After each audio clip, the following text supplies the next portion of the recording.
Hello, welcome and welcome back to the Chronicles Pod, where I share remarkable stories about people, places, and things. This is your host and chronicler, Ayooluniyi, and I am excited as usual, very excited as usual to be here. Today, we are going on a really thrilling journey, a really inspiring journey at that.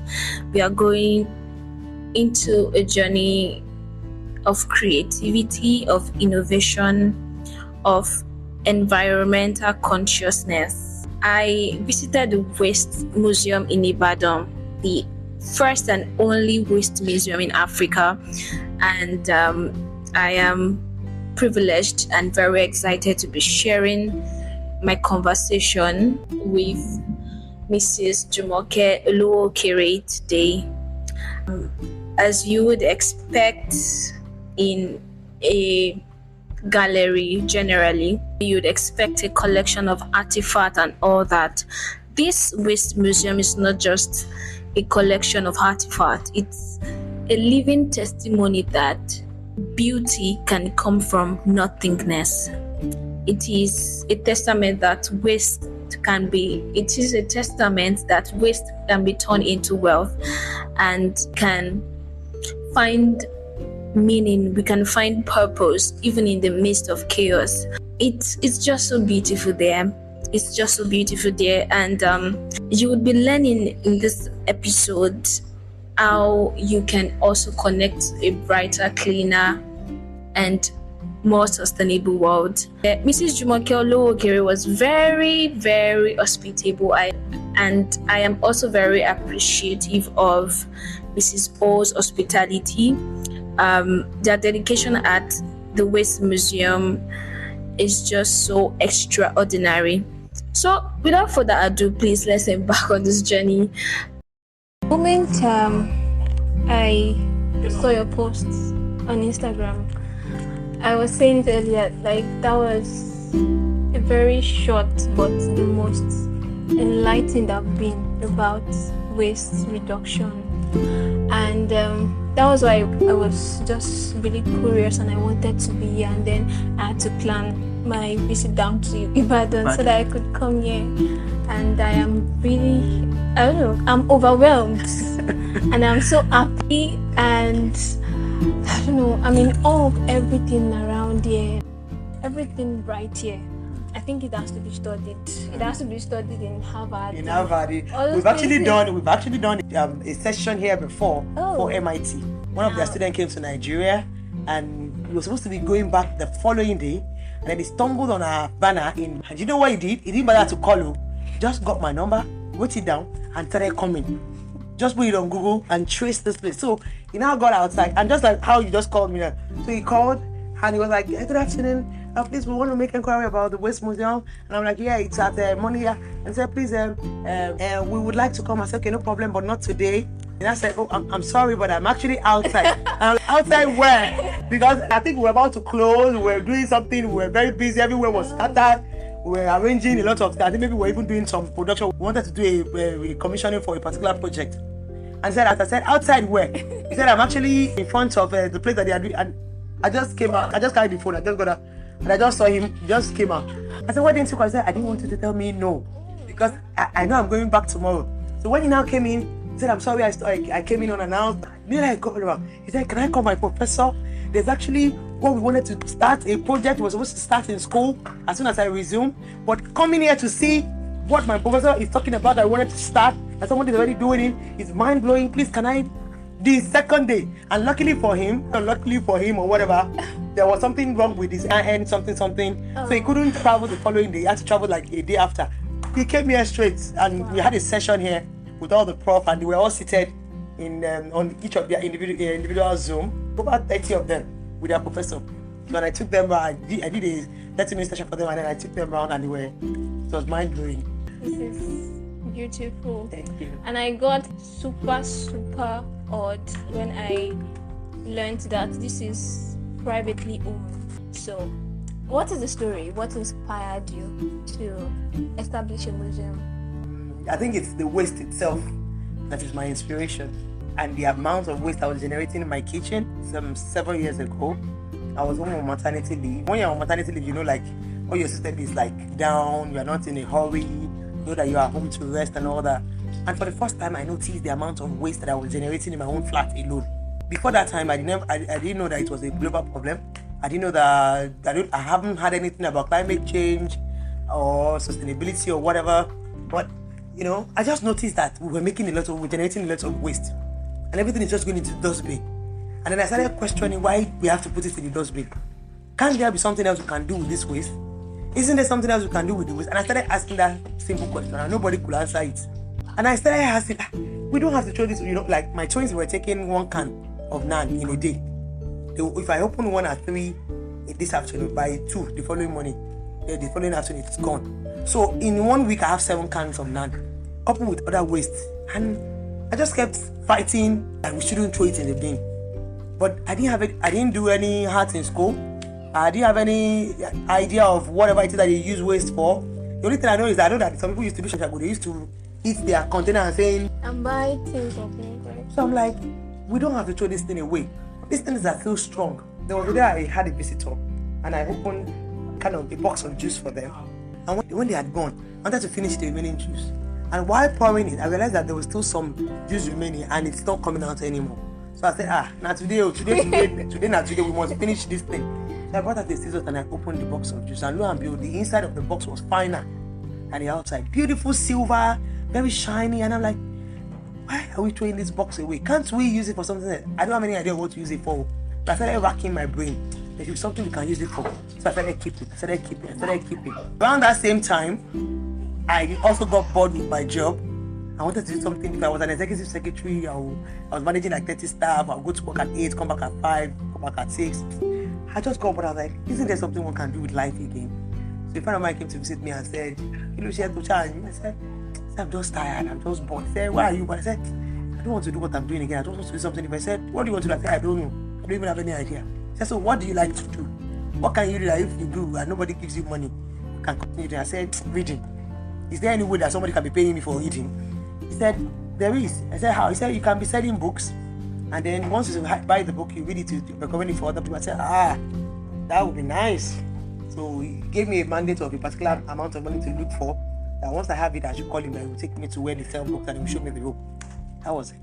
So I went, I called him, went to Lagos to get out, started selling books. And then one day I went back to Lagos to get some books. And I stumbled on a craft book. So I opened the book, I saw different designs, my head was blowing. Then I checked the price. I closed it back. Put it back on the shelf. But I lost my peace. I couldn't concentrate anymore. As I was trying to pick up that books, my mind was going back to that book. I was like, I knew my life depended on that book, I must buy it. But I could not afford it. But after I struggled, I just said, you know what? Let me come and buy this book. I will not die. So I just gathered all the money in my account, paid for the book. I did not drop the book from Lagos to, but I was reading. And I noticed that as I was reading the book, as I was opening the pages, more ideas of more things I could do was coming in. My head was blowing. So I go back to Ibadan. I had a before that time, all the waste that I didn't want to throw away, I was keeping them. So I had a full room. You're getting prepared. Because I didn't want. I had decided I wasn't going to throw them away, but I didn't know what to do with them. So I dedicated a whole. I had a spare room. So I will wash and keep. If you get to that room, there's no kind of waste that you don't see there. To epo agbado, to shuku agbado, to eggshells, to cans, to cartons, to paper, to plastic bottle, to covers. There's no waste that you can use in household that you not find in that room. I did a shelf. I did different shelves. I had boxes. I'll skip it. If I pass and I see a flower, a dry flower that I like, I will pick. Inside that paper, I saw potpourri. Most of the things I had kept. Immediately I opened that paper, I was able to relate immediately because there were things that I had kept, like flowers, dried flowers. I first opened the first page, I saw dried flowers arrangements, and I saw them picking the flowers and then I was like, me, that I have a full basket of dried flower. I saw them using shuku agbado. I was like, even if I don't have it, I can use it. That was how I started crafting for the first time. I knew what I could do with them immediately. And as I was looking at the book, I was getting more ideas. I would just read a particular section of the book, and as I was reading a particular page, I would be getting fresh ideas that was not there if I don't, So I started crafting from crafting, started showing people. I took it to schools. I asked them to call me that I should come to their school once a week to teach the students. I told them how much I wanted to take. They all said, wow, it's beautiful. We've never seen this like this before. Nobody called me. So I'm like, if they did not come, what am I going to do? I said, okay, if they don't come to come to the school, me, I can call the children to come to my own space. And I was staying in Bodija. I had a very big space. I said, okay, if they are not calling me during school, I'll call the children during holiday. And at that same time, my friends were complaining that they didn't have any good place to put their kids during the holidays. And most of them would just lock their children up at home with nannies to watch cartoon all day during holidays. So I'm like, let's do holiday camp. And then I will teach them all the things that they could do with the waste that they gather in their house. And they could be busy. We'll focus on our hands, things that children can create with their hands. So that was the focus. And so in 2012, I started the first camp. And we call it PP40. We call it Perceptions Art and Craft Camp. Perception Project. Because my company that I registered at that time was Perceptions Project. So I called it Perceptions Project Art and Craft Camp. So children will come in the morning. They will come with different ways. We'll work with it. Our focus was the hand. And because our focus was the hand, we came up with a confession. Because I wanted them to be very intentional with whatever they do. And so we said, these are my hands. God gave them to me. Yeah. They are blessed. Whatever I do with them shall prosper. My hands are blessed. After some time, we came up with the Yoruba version also. And that is what people say. That's a very beautiful affirmation. That is what we want them to realize that with their hands, they could do fantastic and amazing things. So anytime they want to start, we ask them, look at your hands. Can you see how those hands are? Can you see how beautiful and unique they are to you? Do you know you can create beautiful things and amazing things with this hand? You know that with this hand, there's no limitation. If you combine these hands and you combine your creativity together, it's mind-blowing. So you are unstoppable. And so we teach them like that, and then we say it. And everywhere our children had, that's what they see. And that was how it started. So fast forward, after like 2 or 3 years, a parent came and brought her daughter. I thought her daughter wasn't going to stay. At the end of the day, her daughter didn't want to leave the camp. And she said, you must have something different that you're doing, that for my daughter to come and not want to go back home, please come to our school and come and become the art teacher. That was how she took me to Ibadan International School. She's now one of my mentors. Mrs. Adora Ayade. She took me to Ibadan International School. I started teaching both children. I remember at the interview I was telling them, I don't know what is theory of color. I don't know what is primary. I don't even know any theory of art. They said, no, we saw what you could do with the practical. That's what we wanted to. And you are going to be taking, and they don't do exams. So yeah, they want to build the curriculum. So I started teaching that, I started building curriculum. That was when I started learning the theories of art. That was when I started learning the sustainability stories, all the climate change action. That was when I realized that it was a global problem.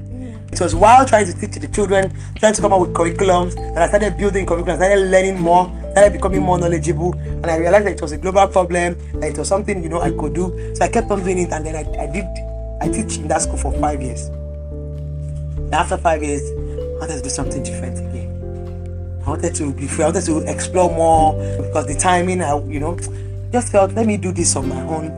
So I left the school, and it was around that same time that I was preparing I realized that I was going to be 40 the following year.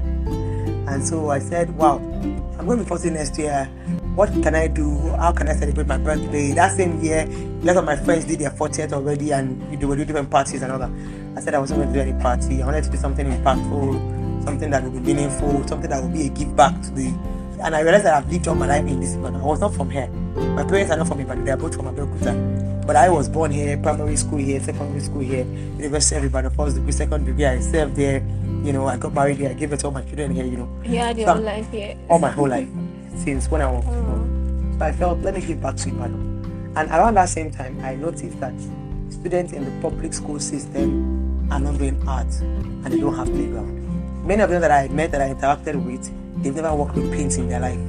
They've never worked with crayons. And I'm like, from the private school that I'm coming from, they have abundance of material. Public school students, they are more, and they don't have anything. They don't have crayons. They've never worked with paints before in their life. They are not creating anything. They are not, the creativity aspect of their life are not being harnessed. I'm like, what kind of life is that? They are not going to play like normal children. They're just going to play with sand. There are other things they could play with. So I came up with that thing that let the children play. Let us play. Let the children just play. Let us be able to create what we can play with. And that was how I launched the PP40 Waste Playground Project in 2017 to mark my 40th birthday. So we started in 2017 October, and I was doing it by myself. I've always had this strength to follow up on any dream or anything I think about, because I believe that if God did not want me to do it, or if God is not going to back me up to do it, He's not going to give me that idea in the first instance. So once any idea comes to my mind, and I ask myself, is it good to others? Will it benefit people? I don't wait and be planning and be waiting for all the money to come in. I start with whatever it is that I have. So I started with what I had. I went into my store, bought out all the paint material that I had, bought out every material that I had, sent letters to some of my friends, and that's how I started People Was the Project. And we did not get any sponsor until number 22nd school. And I did not stop. Sometimes we go to some school, we don't even have enough paint, but we shall use the paint we have. And it will also always make a difference, because the children don't have anything before. So it's me that know that I want to use 20 paints. If it is 5 paint that I get and I take it there, it still make a lot of difference to them. It's me that know that in my plan it was 20 paint I budgeted. But if I do not get money for 20 paint, I don't wait to pay. Let's wait until 20 paint is complete. If it is 5 paints I have, I'm in the school already, because I would have gone there, would have shown them what we could do, and I would now ask them to go into their communities and bring the waste. So the children were going into different communities and bringing different kind of waste. The waste will be full of the school before I get there with my team and my volunteers. It was a beautiful moment. I thought we did it like 24 school. GT Bank heard about it, came on board, gave us money. We were able to do better, do it bigger in the school. The way my dream was, we were able to do it in the school, we were able to do it in other school. Then we got another grant from Bonnyman Arts Foundation in the US. We also got another grant from Rotary Club Canada, and that was how we were able to finish the 40 school in 13 months, reaching out to over 26,000 school children and over almost 500 teachers in Ibadan alone. We went to all the local governments, all the 11 local governments of Ibadan. We went there. By the time I was done with that project, I knew that was what I wanted to do for the rest of my life, because I realized the impact. I realized, the little things that we were doing.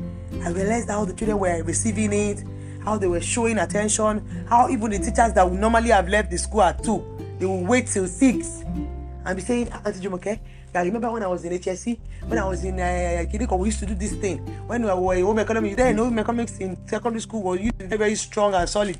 They would not be reminiscing. The teachers would sit down, they would not go home. I said, this thing is very impactful. But I now had to sit down and ask myself, how could I make it sustainable for us? So that we don't just keep begging money for all the time. So that means we must come up with products and services that people will be willing to pay for, while now giving it back to the community. So I said, okay, let me go and register a social enterprise company. Who said I should do NGO? I said, no, NGO, you have to beg, let me do social enterprise so that we know that we are for profit, but our profit is still for the community. We are still focused on the community. So that was how I went to register a company. The first one I registered was in 2018. Immediately after we were done with the P40 project, I call it African Creative Hub. So that was how we started. So during that African Creative Hub era, all our people are volunteers. We couldn't pay salary. There was no salary for anybody.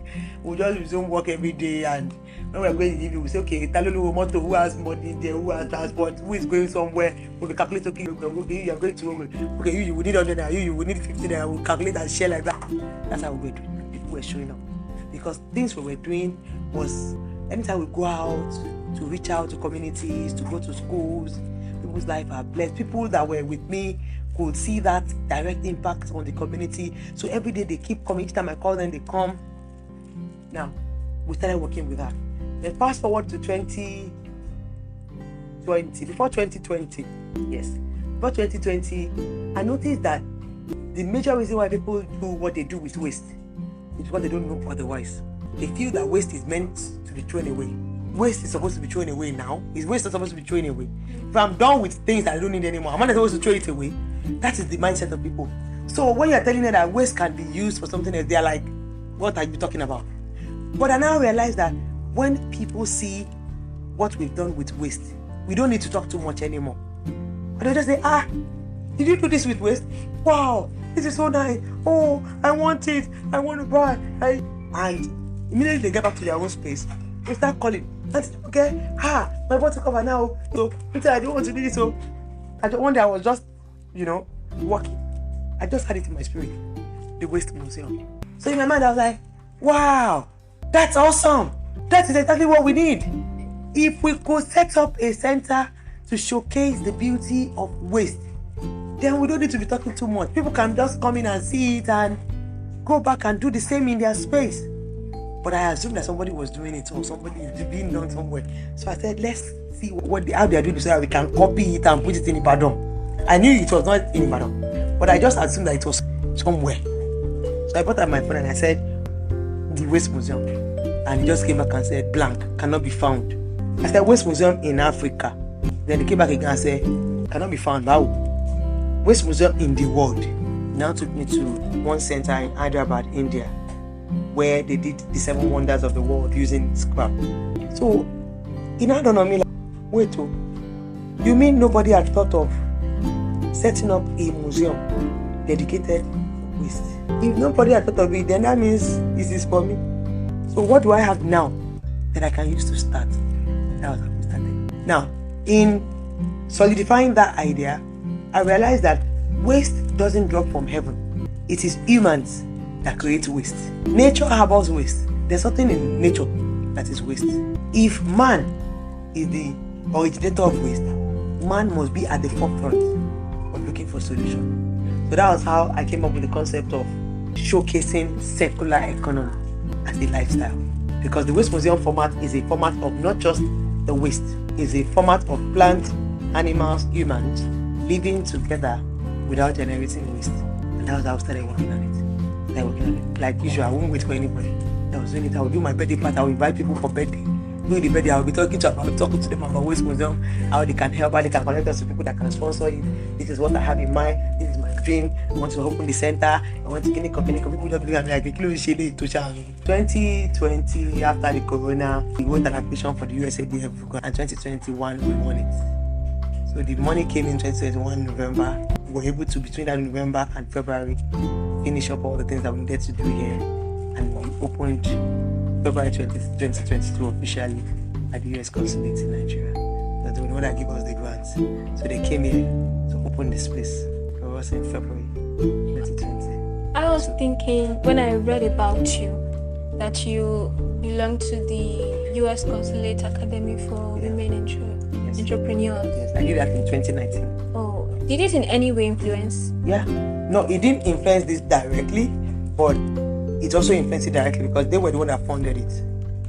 During that, when we were doing the Academy for Women Entrepreneur, before that time, the idea of the Waste Museum came in 2019. Yes.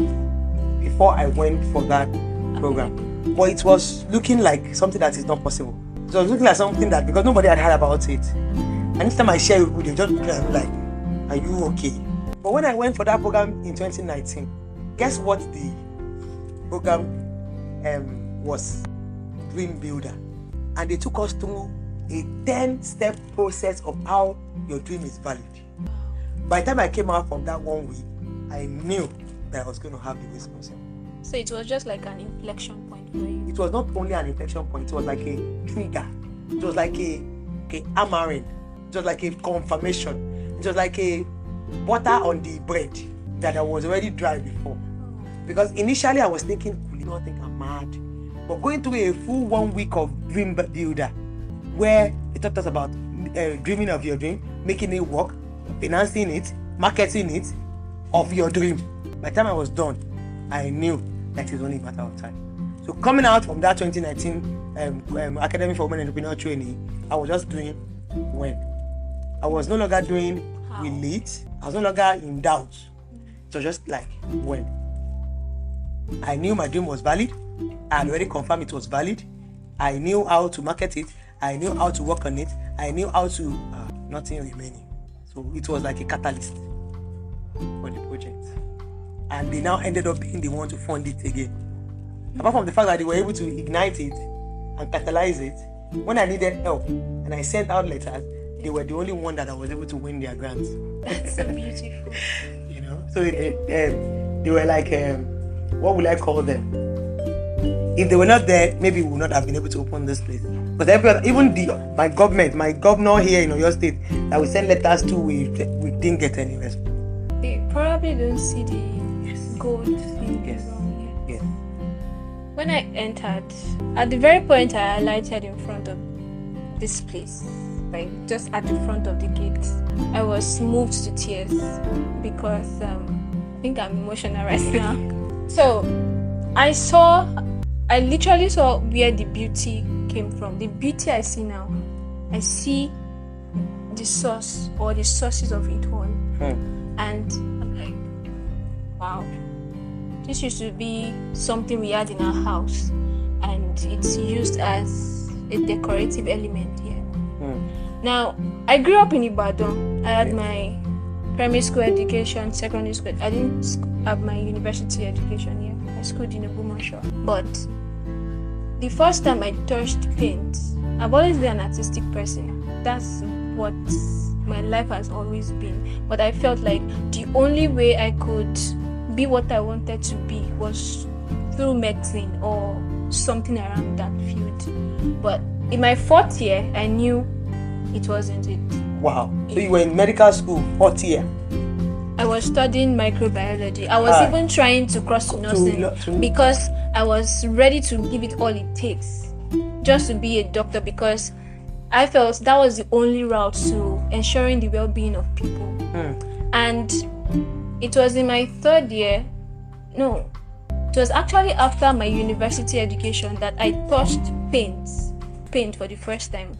I grew up in a very marginalized community here in Ibadan, and actually, it's not about the paint, it's about how much beauty and art generally I had lost in my childhood years, because these are bottle caps, for example. At least we take bottled water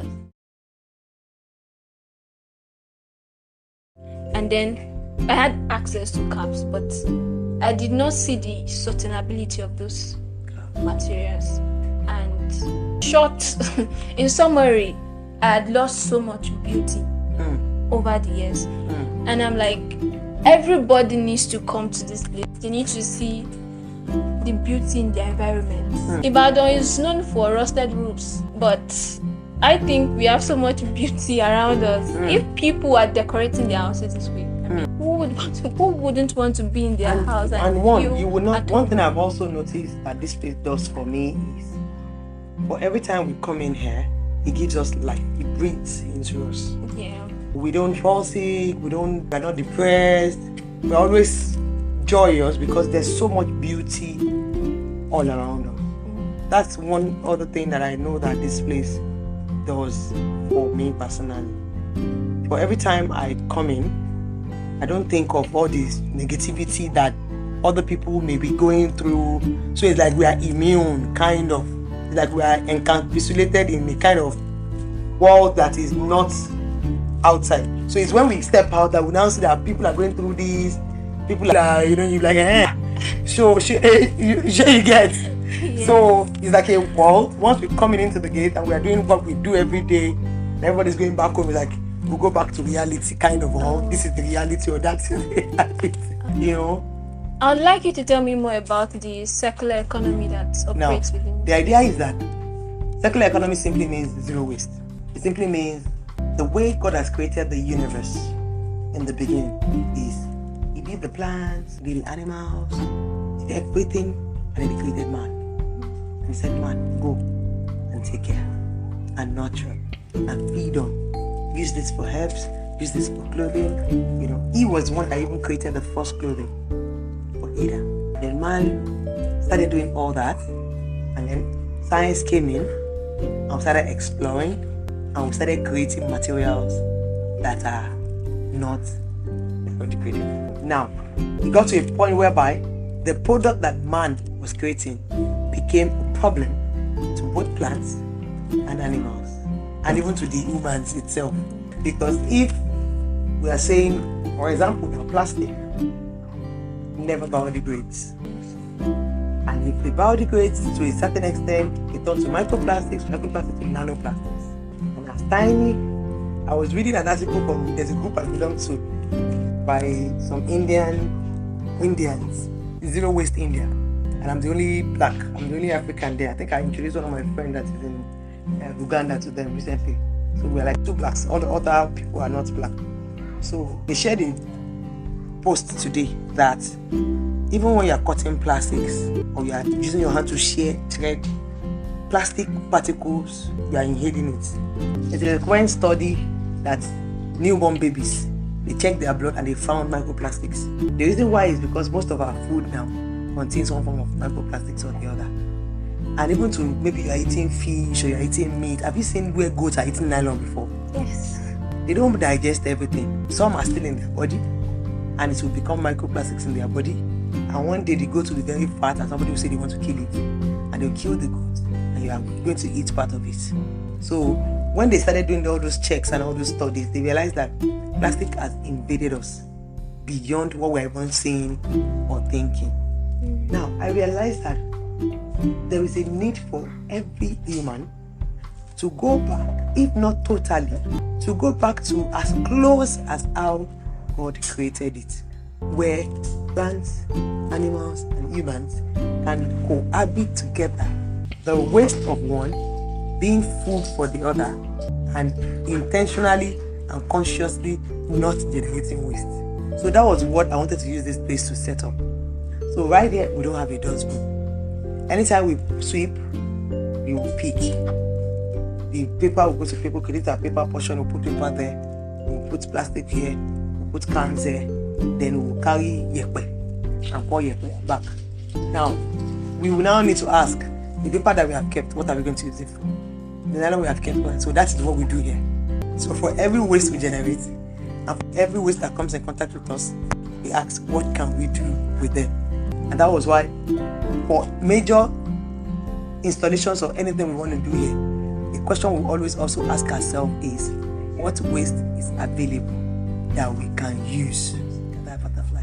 What waste is available that you can use instead of buying something? So when we wanted to install the gate, I told my team, I said, our gate cannot be normal gate now. It has to be a form of waste or the other. So what waste will be durable that we can use to create a gate that will be beautiful enough to grace the gates of the museum? And the only waste we could come up with was iron waste. So our kettle that was no longer working, we brought it out. Our generator that was no longer working, we brought it out. And that was how we coupled everything together. All the other, okay, what else can we add to it that can be durable? And it is still going to be waste. And see what we came up with. Every single piece on that place had a story to tell. And the same thing goes for the wall. When we're about to do the wall too, oh yeah, what waste is available that we can use for the wall? And then we had a lot of water cover that we collected over the years. So the next thing is that will do. So majority of everything we're doing the wall. Somebody, before we did the wall, during that corona lockdown that we had, somebody called and said, Jumoke, do you use broken plates? I said, yes. I said, what do you use it for? You don't need wind chime. Before that time, you don't know which time I use it for. How many plates what I used to do? He said, this one is a lot of plates. So I said, we will use it. He said, but what do you want to do? I said, I'll come up with something. So I didn't have an idea of what I wanted to use it for. But I didn't say no to it. I don't say no to waste. When you come in and say, you want, I'll say, yes, I'm coming. So I took my car, we went to challenge. Also that was I almost ran away. Before we could even go and we have a bomb. Two of us that went there that day, we loaded every part of the car that we took to the boot, to the back seat. The only space remaining was the space that me and him would sit down in front.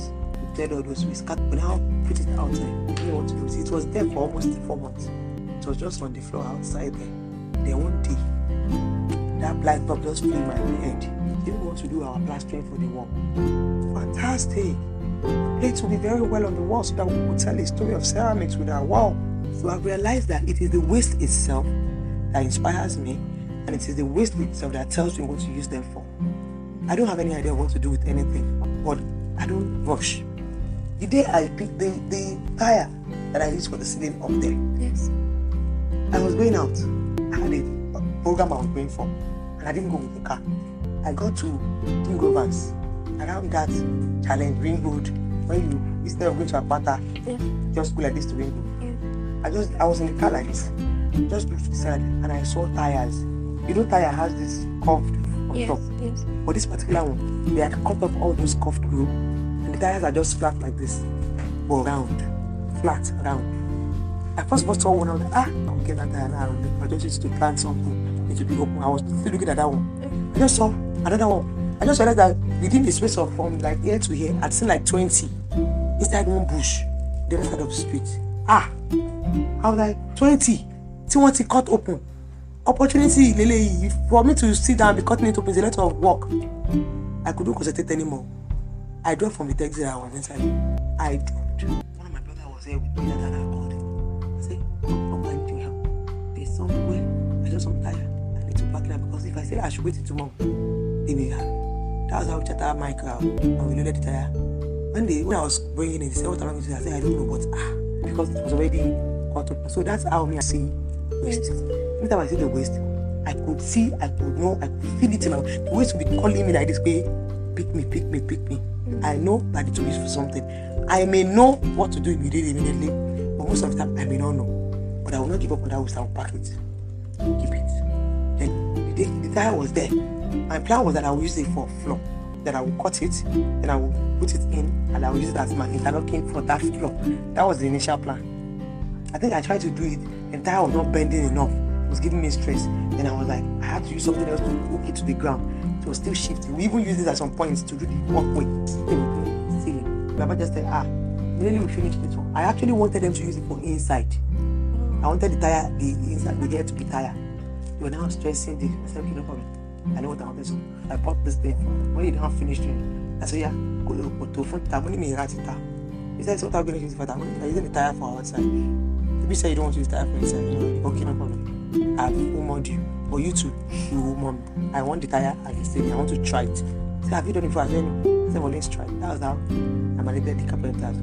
Started cutting, started experimenting. But why I said, don't worry, I don't know what I like. But they were fine. But I try and say, but I know we're fine. So majority of the people, we don't want to try something new. Or somebody hasn't done it before. Or we felt that somebody would laugh at us. Some people would think that. Many people have this attitude of what people will say.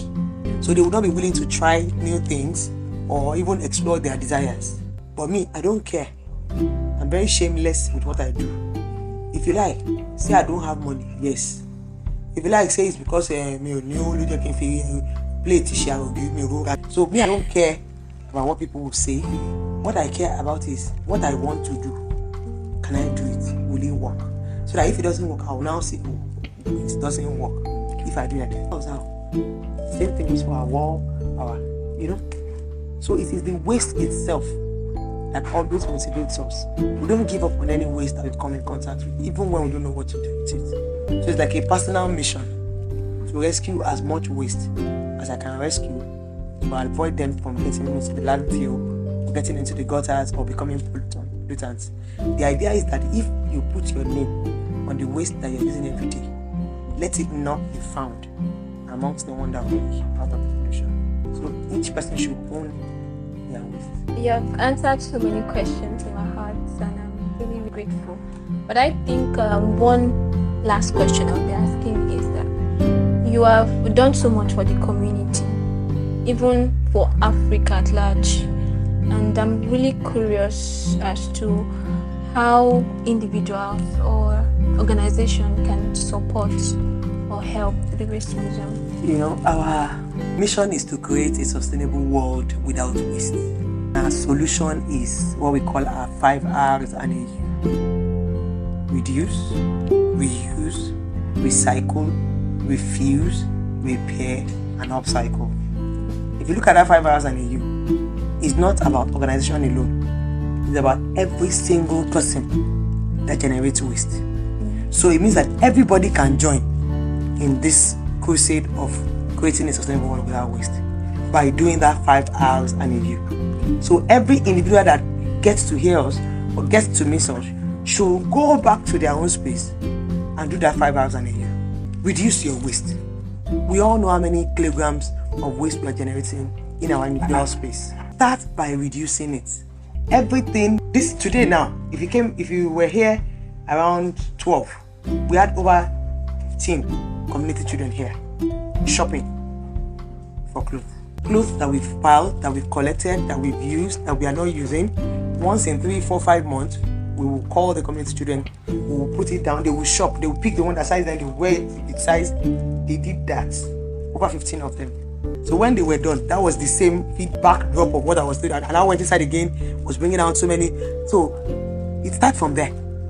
Many of us have wardrobes that we have not worn the clothes in ages. Take a time one day to open that wardrobe. Bring out all the clothes that you don't need anymore, that you know you will never wear anymore, that you know, because what you think you don't need is actually somebody else's answer to prayer. Yes. Just today alone, some of the clothes, brother sent me some box of clothes after Corona. They were new clothes, clean clothes, but they were not my kind of clothes. Me, I can wear this one to go and visit Sheikh Makinde. Something comfortable, t-shirt. I'm a t-shirt kind of person. I wear Ankara trousers, something simple. I don't like dress up. I don't like dressing. So if you buy me dress up, I may not wear it. So when I got it out, I saw so many of the new clothes, skirts, all this fine, beautiful skirts, all this top that's like church shirt icon. They were new. And I started giving out to the people that I know, and they were all very excited. But they know they've been in that wardrobe for 2 years. Nobody's wearing them. And if she needs clothes, she will get money again and go and buy a new one. Whereas what you could get is here. So every one of us needs to go into our wardrobes. That's where it starts from. That's how you can join us. That's why everybody can join us. Go and declutter. If you know you are not going to wear it again, give it out. If you do that often as you buy, for every time you buy one cloth in, give out two. For every time you buy two clothes in, give out one. Make sure you are always doing that exchange, or else. I used to wonder and see people that are very fashionable and dressy, people that always change clothes every time. I used to wonder how their wardrobes are. Because me, I don't buy clothes that often. I know how stressful my wardrobes can be at times. So people don't give out. So let's start from there. And that goes to reuse. I just did it back. Where's my blue bag? I saw one black, strong t-shirt. I wanted to give it out to one of the students. I said, they are taking enough. Let me use this one to turn it into a bag. Right there and then, I bought out scissors. And I turned it into a bag immediately. Use. You have it as a t-shirt before. You are not wearing it as a t-shirt anymore. Turn it into a shopping bag. Gift it out. If you don't need it, you can gift it out to somebody else. If somebody has that, they won't go to shopping and be collecting. Just as we're sitting down with. So beautiful. And I put books inside to show them how strong, heavy things it can take. This is from a t-shirt. I wanted to give it out. I said, no, let me not give this one out. Let me turn it into a bag. I can carry this to a supermarket. If I'm going to the market to buy something, I can carry. See plenty books that are there, and it can stick. I just did this one. That is reuse. It was a t-shirt before. I've turned it into a bag. Recycle. You may not have a machine that can recycle, like that floor at the back that you saw with tire. That's recycling. But we don't have that machine. Or somebody else may have it. So if you keep your waste together, you can donate to them. You don't have to recycle. You may not be able to recycle, but other companies that are recycling may be around you. Donate. Refuse. Just say no, for goodness sake. If you don't need it, just say no. Why do we keep accumulating, buying? Refuse. Repair. You have something that is broken, that is spoiled. You have money to buy another one. If you buy another one, what do you do with the old one? So instead of buying another one, repair. My phone. I bought this phone 2021. If anything is wrong with it, I repair it. I don't follow fad. I don't say this is the latest earphone. This is the latest this and that. I only buy when I need. When it is not repairable again. The phone I was using before this one there was nothing wrong with it. I repaired it, I gave it to somebody, So then upcycle, which is what we do here. So learn upcycling. If you cannot do it by yourself, give it to us to use. Learn upcycling, do upcycling, buy upcycling. You came here, you saw earrings, you bought. You could have said, some people will tell you, I don't wear plastic. And But you don't get beautiful. You are not getting it. They will just in their mind think wearing plastic shows that they are cheap. People have a lot of self-esteem problem. That's my experiences with people. I've seen people that are talking sustainability, having the sustainability company, and they can't wear sustainable products. They cannot wear products from waste. They will tell you. So mindset, feeling good or feeling big, bigger than your shoulder. So upcycle. You don't have to be the one upcycling it. Donate to people that are upcycling, or learn it by yourself, or do it by yourself, or buy it. You have an event and for their payment for the key holder, that they wanted to do for their event. So you have an event, you want to do souvenir, don't just be going to China and be buying made in China products. All of us do something for you that you can share, that will be made from waste, that will not let that waste to get into. For as many things that we can turn into products, that particular waste will not get into the bin. Now, as an organization, how can you partner? You can partner with us by, like I was in Lagos last week with Dangote to help them to do a hands-on practical training for their staff on how they can use the waste that their staff are generating in their personal houses. So we partner with organizations to create events, trainings for themselves, for their communities. For example, if you have a company and you want to give back to your community, you can call us to create a program or an event for you for your community. So we've done that with a lot of companies. We also help people if you want to do your birthdays, you want to do landmark birthdays, instead of just doing birthdays and just going to a party in hall, we can help you. If you want to do 30th birthday, we can help you train 30 girls and give them hands-on skill. We can help you go back to your alma mater and train the students in your alma mater on your behalf. So that's how we partner with organizations, individuals, and we also install playgrounds for schools, so we can do that. We also partner with organizations to create souvenirs or gifts for Christmas, for Easter. They want to do corporate gifts, we create event. We do furniture. Each of these furnitures, we are the one that does it with tires. Beautiful, by the way. And then we can do customized for it. We can put your company logo on it. We can put pictures of people that you want or your team. So that's how we can partner. Also, you can help us to help our community, because we also have different programs that we go, outreach programs that we do for communities. For example, this summer now, we're going to different communities to teach them. We do waste for skills during summer. So we pick a community, go to that community, we tell all the children in the community to come every day with waste as payment. So we now pay artisans that will go there and be teaching them skills. So they will learn barbing, baking, hairdressing, bead making, phone repair. We have almost 11 skills last year for 3 weeks with over 300 students that showed up. So we are the one that will pay all the people that will go and train them. Children just keep coming every day with waste. So it's a win-win. The waste in their community gets picked and they get skill for it. Wow. So we call it waste for skills. Waste for skill. So we have different initiatives like that that we come up with to engage. So we need sponsors, we need partners, we can't do it alone. So most of the time we can have a big picture like this that we want to do. Once we don't have sponsors, we'll just stream it down. We still end up doing it, but we may not do it as much as. Okay, so the products you make through upcycling, what are they? We have furnitures. Okay. We have jewelries. We also have what other products do we have? Jewelries. We have furniture. We do customized planters. We do artworks. Wall decorations, art. We also install playgrounds for people, and then we do trainings. We train students how to do upcycling. We train adults. We make rock. We have handmade rock. Where's our rock?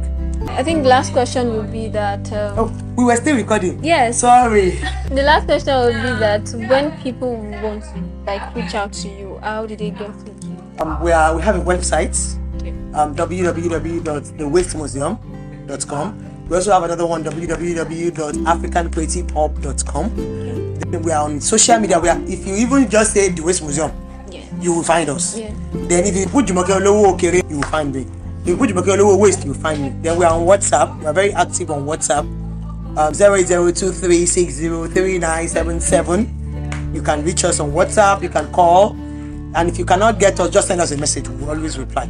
We have a website. We have social media. We are on social media. We are on Instagram, the Waste Museum, Jumoke Olowookere Waste, African Creative and Creative Eco Shop. That's our shop. Okay. We also have LinkedIn. We are on YouTube. We are on Facebook. We are everywhere. We're like MTN. Everywhere you go.